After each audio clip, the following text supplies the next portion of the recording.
Hi all, today we're going to be taking a look at a Missing the Mark video, where Christopher attempts to explain to us what he thinks an atheist would do if they suddenly believed in his God. He's a bit long-winded, and although I watch many of his videos, I really wish he'd script them or get to the point more quickly. But yeah, his channel, his rules. Anyway, I cut out big chunks of the original video while trying to keep the context intact, but like always, I'll leave a link in the description box and you can go watch it for yourself. Let's get started. So, response to Deconverted Man. Deconverted Man had a video which, well, at least Mr. Plum characterized this sort of video as a popular one around the YouTube atheist community, wherein the atheist makes a video saying, if I believed in God, would I worship him? No, because God is too evil and I am too principled and I would never bow down and worship someone that awful, etc. And he said he really thinks of this as basically just virtue signaling, which perhaps it is, at least in some cases. It might be virtue signaling or wishful thinking. I know I'd like to think I wouldn't worship such a horrible being. I'd like to believe that my personal integrity and code of ethics would stand up to the tyranny that this God would impose. But in the face of such an awesome power and the certainty of eternal torture, it's likely that Noel is right, and the vast majority of us would bend the knee. The thing that Mr. Plum was saying was he made the very clever case that, in this case, look at earthly regimes, that we have now, like North Korea, places like that. And they can only visit on you finitely much suffering.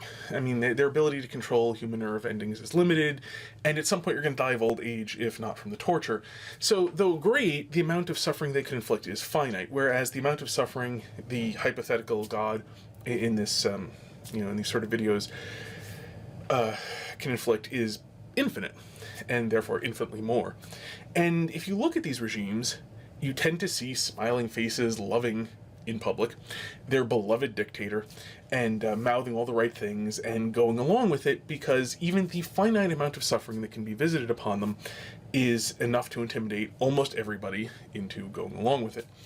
And he said for that reason, he suspects that people, if they were faced with infinitely much suffering as a possibility, would almost all of them definitely kowtow and, just do what they're supposed to in order to avoid the infinitely much suffering.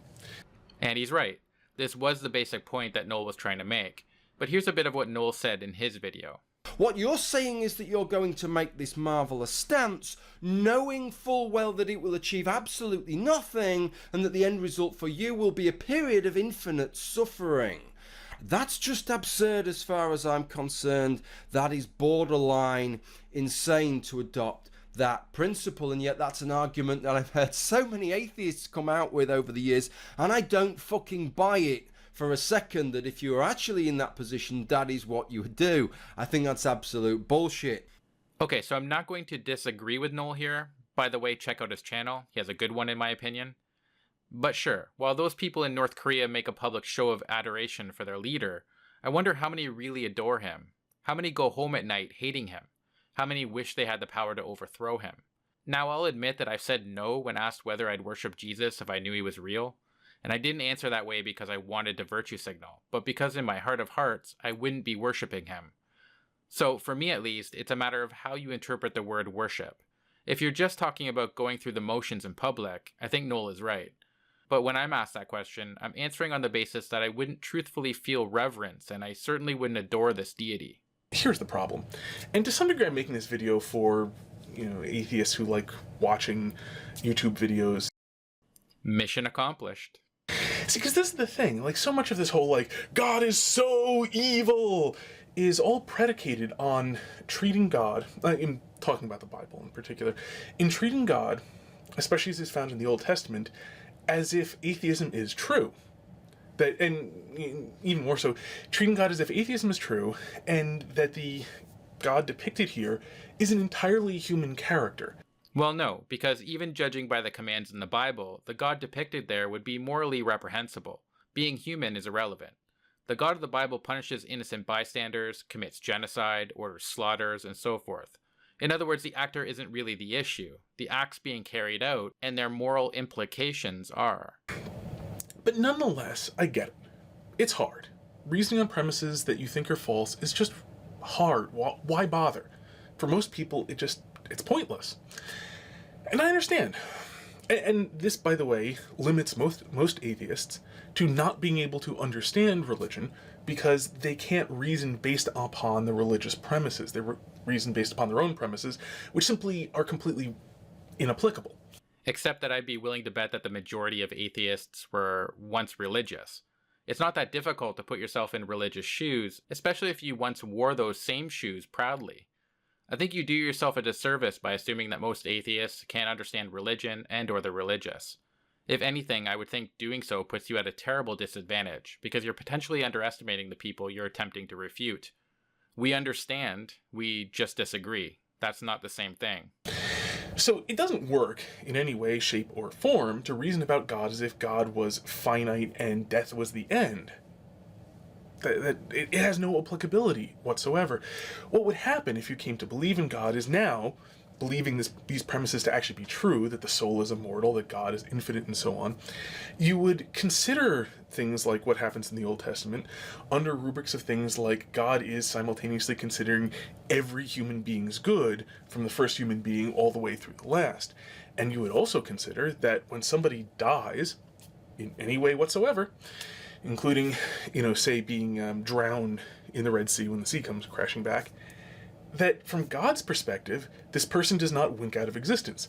From God's perspective, this person simply changes state from being on Earth to being whatever it is that person is after being on Earth.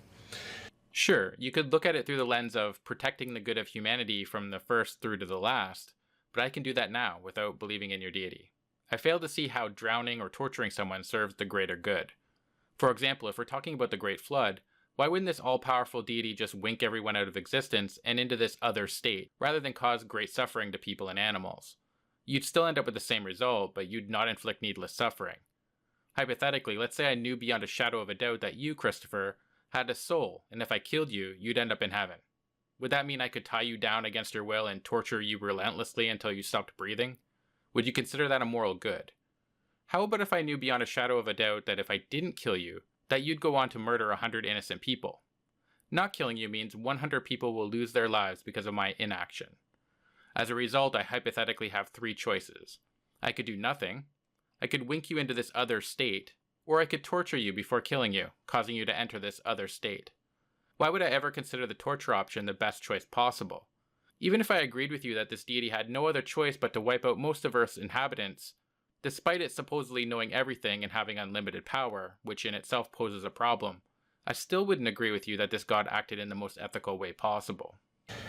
This is a little bit closer. Actually, good analogy for the difference in perspective.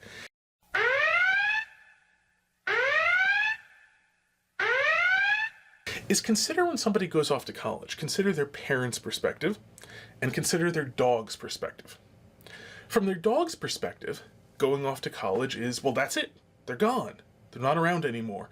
They've died. That's the end.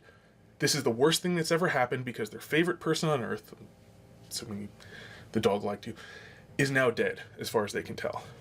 From the parents' perspective, well, they're still texting you and so on. You're perfectly alive. In fact, they're happy for you because all sorts of good things are happening. From their perspective, you're still quite alive. Now, the dog's perspective is essentially that atheistic perspective of, well, death is it. That's it. Nothing else. Worst thing that could possibly happen, all over now. That parent's perspective is closer, though it's still not a great analogy for gods, because the parent knows that that's not the end and things still go on.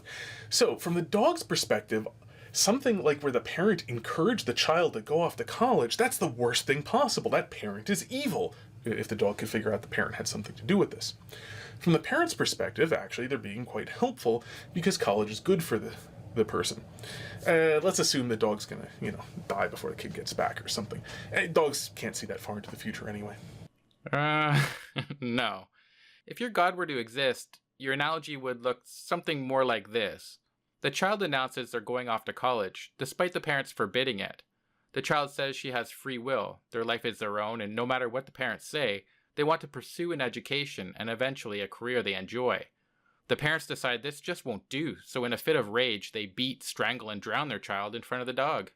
The dog tries to protect the child, but it's too weak, and the parent's too powerful for the dog to do much, except to watch and snarl as their favorite person in the world is mercilessly beaten to death. But the savage bloodlust of the parents isn't yet satisfied, so they go around to their neighbors and visit the same fate onto their children. Even the children who didn't know who their child was and didn't want to go to college. After the incident, the dog no longer trusts the murderous parents. Or wait, better yet, the dog lives with a child who wants to go to college. Other dogs tell the child's dog that a magic book predicts the child will die a horrible death at the hands of the parents if they follow through on their plan. The dog doesn't believe them. It's only ever witnessed a deep love and mutual respect between the child and its parents. The other dogs insist that the parents drowning the child is the best thing they could do. They inform the dog that they know best, that the parents are more knowledgeable and the magic book more reliable than its 72-gram brain could ever hope to comprehend. The child's dog walks away, thinking the other dog's unethical. It has no good reason to believe what they're saying is correct, and they often say things that directly contradict observable reality. This book is bad news, the dog thinks. It often convinces good dogs to do horrible, in-dogmane things. Not a perfect analogy, but this somewhat describes a radically different perspectives, and how if the dog suddenly came to understand that the child was alive in college, they wouldn't say like, well, I'm still not going to do, I'm still going to keep biting those evil parents who sent the kid off to college, because the dog would know it wasn't actually evil to send the kid off to college. The same thing applies to God. When you take as premises that God actually does know everything, that God is all-powerful, and that the human souls are immortal, suddenly the entirety of the New Testament looks very, very, very, very, very different to you. Yes, suddenly you can explain away any horror and still walk away believing you made an ethical argument. Thanks for watching, take care, and cheers. So where the hell's it God now?